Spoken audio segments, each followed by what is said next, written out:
Sr. Presidente, Sr. Ministro, o Conselho Europeu de dezembro passado mostra cada vez mais que a União Europeia anda à imagem e semelhança dos países mais fortes, em particular da Alemanha. Cada vez mais podemos dizer que a União Europeia é o que interessa à Alemanha, traduz o interesse nacional alemão e dos grupos económicos e financeiros. É a isto que estamos a assistir desde a introdução da moeda única. Pode dizer-se, e lamento dizê-lo, perante a complacência e a passividade dos governos portugueses, dos sucessivos governos portugueses.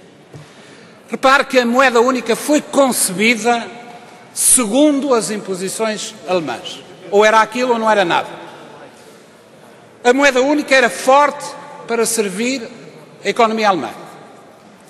A moeda única tinha que ter associado o pacto para servir a competitividade alemã.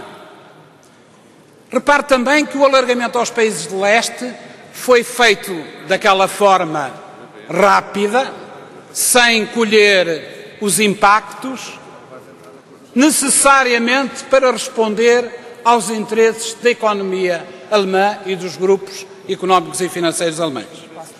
A alteração ao Tratado de Lisboa foram concebidas para dar voz e peso determinante aos países mais fortes, com a Alemanha à cabeça.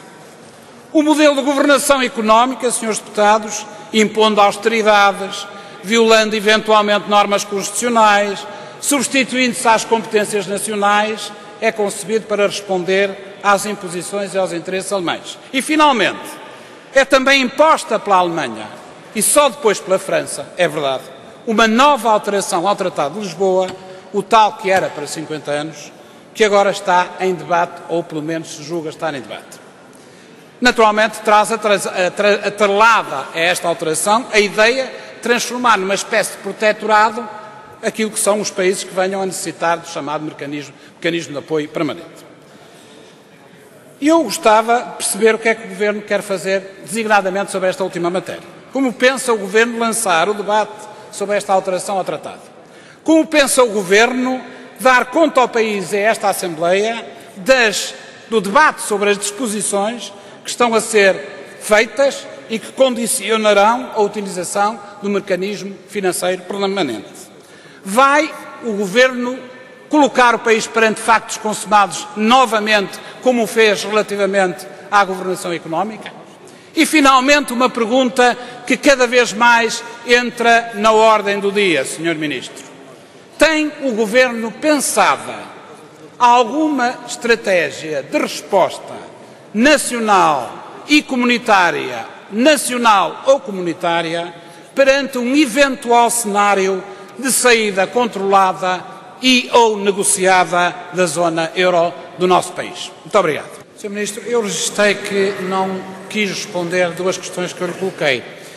Eu repito-as. Como pensa o Governo lançar o debate sobre a alteração do tratado que está em discussão e, sobretudo, sobre as disposições que vão condicionar a aplicação do mecanismo europeu? E lancei-lhe um repto, Sr. Ministro, que eu não vou deixar de repetir. É se o Governo tem pensado alguma estratégia nacional ou comunitária perante um cenário eventual de saída negociada da zona euro. Eu queria também abordar nesta intervenção, Sr. Presidente, Sr. Ministro, o programa da Comissão. Quem lê o programa da Comissão parece estar perante um conto de fadas. Lendo e relendo o documento, parece nada se passar à volta dos corredores em que se continua a congeminar o pensamento único sobre o futuro da União Europeia. Ali está toda a retórica que nos conduziu a esta crise, toda a panóplia de promessas adiadas de crescimento e de criação de emprego, retórica que, se não for erradicada, nos conduzirá inevitavelmente às crises seguintes.